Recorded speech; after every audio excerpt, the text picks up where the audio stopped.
Good morning. Good morning. Good morning. It's me, Rev Wendy, and I'm here from Community of Compassion to say hello. How are you? And thank you so much for joining me for a second week as we take a look at some topics that can encourage, motivate, and just inspire our spirit. These are called Spirit Talks, and I post them every Sunday. And I try to select topics that I feel like will be encouraging and helpful across the board. A lot of times I try to tap into what's happening nationally, what's happening in our politics, in our world, and how we can apply what's happening in a spiritual way. And so today, I want to spend a few minutes talking a little bit about empathy. Empathy, the big E. That's actually a subject I've been wrestling with all week long. And I know that for some of us, we are struggling with our emotions and how we're feeling and how to process everything that's happening in the world. But I don't know, for some reason this week, it really stuck out to me that some of our emotions are on the edge, maybe even over the edge. And I get it because there's a lot going on and it's a lot to try to understand and it's a lot to process. But at the same time, I was also getting this sense that we're losing sight of each other. We're losing sight of a way to sympathize, certainly, but also empathize with each other. And in many respects, it almost feels like we're starting to tear each other down. And it really just was disheartening to see it. And so I know that many of you, most of us are on social media in some way, shape, or form, especially these days, being at home. Social media is what's keeping us connected. And that's one of the positive aspects of social media. So I am grateful for that. And I am a part of a Twitter community and I'm part of Facebook and YouTube. That's about it. I don't venture out into many of the other platforms. I know there's a lot more, but I'm doing pretty good just to manage these three. And on Twitter this week, I really saw a lot of us just going at one another, just not showing a lot of empathy toward the situation that we all find ourselves in. And though I know that social media is not necessarily the best gauge of emotional temperature, it's not really the best space to look for examples of ways to encourage each other. Instead, people use social media platforms at times to tear each other down. And so I saw a lot of that happening this week. And so even at the beginning of the week, I posted a message and I said, what has happened to our empathy for each other? It was just, I was looking at some of the reports, of people protesting the stay-at-home orders. They don't want to stay at home. They want to work. So they were going out and, people were upset about that. You're putting all of us at risk, And then I saw a video of a woman who, I think she took her children to the park, and I think it was in Idaho, and she got arrested. And people had strong feelings on both sides about that. Both sides meaning from a political standpoint. And I tend to shy away from political stories per se, because there's always spiritual lessons to take away from some of these political positions that we see. But in that instance, the young lady had gotten arrested for taking her children out to the park. Against the ordinance for that day, which was requiring or requesting at least that people remain at home.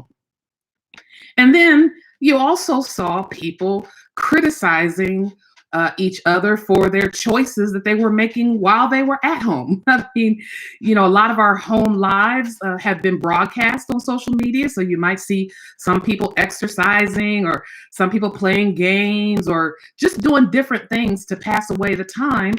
And people were coming on being critical. Well, you could be doing this. During this time, you could be doing something more productive. And certainly we talked about that last week when we talked about, when you don't know what to do, not doing anything is fine too. But yeah, this week there was just more of that, more of people passing judgment on, what people are or are not doing in this moment.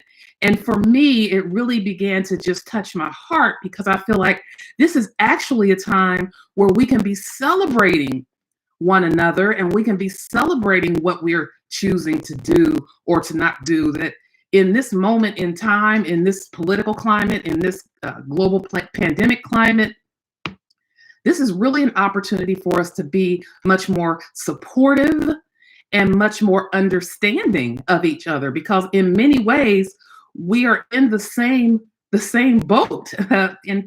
Empathy says, not only am I sorry and remorseful that that happened to you, but I recognize that that could actually happen to me too. Like if the tables were turned, this situation that someone finds themselves, I could be in that very same situation. And because of that recognition, I can feel and understand you more deeply. So while sympathy might say, I'm sorry, empathy says, and I get it. I get it. I know that what you are experiencing, I could very easily be experiencing as well. And so because of that, I get it. I feel you. I get why you feel that way, and it's completely normal because we are all in this together. And so I want to exercise my empathy towards you and join you. Empathy is really about being able to walk in someone else's shoes.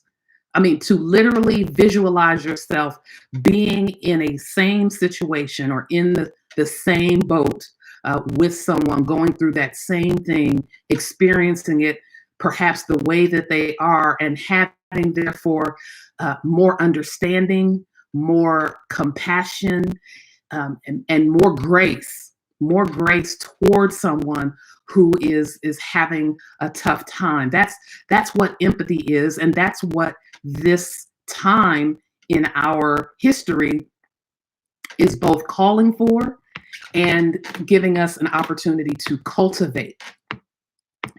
And so I look around and I do see lots of examples of people empathizing with other situations and saying, listen, I'm with you, I support you until you feel better. I'll sit with you, I will accompany you. I think it was Dr. Martin Luther King said that it is important and vital for us to recognize like inequities or imbalances, and that when things are out of balance for one, they're out of balance for all. And I'm kind of paraphrasing, but when we recognize that we're in this together, it makes it easier for us to empathize with one another. And one young man had commented to me, and he said, well, you know what, Reverend Wendy, I think that empathy is more than about just saying you feel a certain way, saying that you understand. He says, it's about actually feeling that way, so that what you're saying is honest. And I said, you know what? I agree with that. However, I cannot feel that way or be honest about feeling that way unless I can first see myself that way. It's harder for me to have empathy for you if I can't see myself as you. When I can see myself as you, when I can take myself out of my situation and place it in your situation and see myself as you are, that is exactly when I can empathize with authenticity. So that's my encouragement today. I often refer to stories and examples, and in this instance, I will use there was a biblical story about Lazarus. And for those of you who may not be familiar, I'll break it down. And I tend to do that when I am giving spiritual teachings.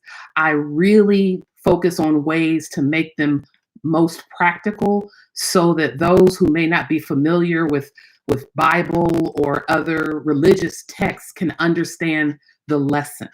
So there was a story in the Bible about Lazarus, and Lazarus was very good friends. His family, he and his sisters, very good friends with Jesus and Jesus' family. And Lazarus became ill. He got very, very sick, and Jesus was out ministering to the masses and was not aware that Lazarus was essentially at home preparing to die. And so his sisters got word to him while he was out doing his works and said, "You got to come, Jesus, you got to come. Lazarus is sick. He's almost dead, and we really, really need you to come." And so by the time Jesus got word and got back to where Lazarus was, he not only was he dead, he had been dead for 3 days. And Lazarus' sisters were not happy. They were grieving. They had words with Jesus. "Jesus, where were you? We let you know. Where have you been? Our brother is dead. If you had come, when we asked, perhaps he would still be alive." And so they were openly hurt and they were wounded and they were grieving because of the situation, the death of their brother, and the lack of response, frankly, that they felt from Jesus, who had been very close to them and even loved Lazarus like his own brother.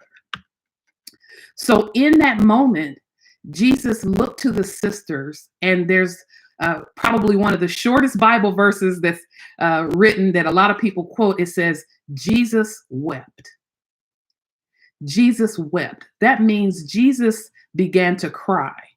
He began to empathize. He didn't make any excuses. He didn't give any type of try to give an explanation of why he was late, why he didn't make it, anything like that. He looked into the eyes of Lazarus's sisters and he took on their pain and he joined them in it and he wept.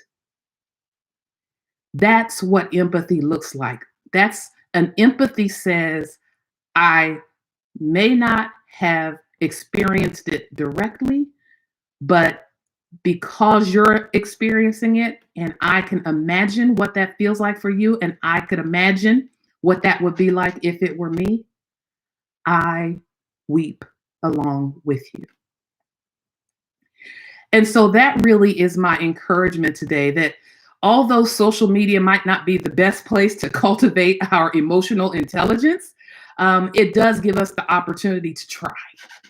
And so in these coming days and weeks where we're still uncertain in many regard as to how things are going to play out, I know a lot of states are beginning to reopen. And that's going to continue to happen and unfold in the coming days and months. My exhortation to you is that we exercise some empathy. Try to look at the situation that people are experiencing in their lives and say to them, I get it. I feel you, because what is happening to you could absolutely happen to me.